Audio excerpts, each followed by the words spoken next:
Start by taking out the following accessories: a seat back, 2 chair legs, a turntable, 9 wide screw spacers, 9 small screw spacers, 9 screws, and a hex wrench. The 9 screws are passed through the small spacer and a large spacer in turn. Tighten the screws after reversing the 2 chair legs and installing them crosswise. First, rotate the turntable 45 degrees to expose the screw holes, and then place it on legs. Take out the prepared 4 screws and tighten them to 70%.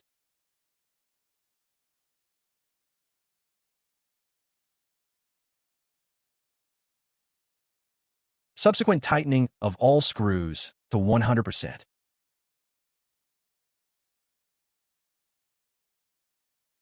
Flip to the bottom and tighten the center screw to 100%. Link the assembled legs to the backrest. Tighten the screws to 70%.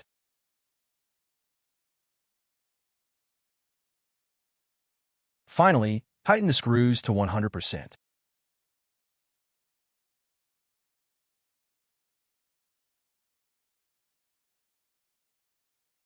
Adjust the foot pad to the right height.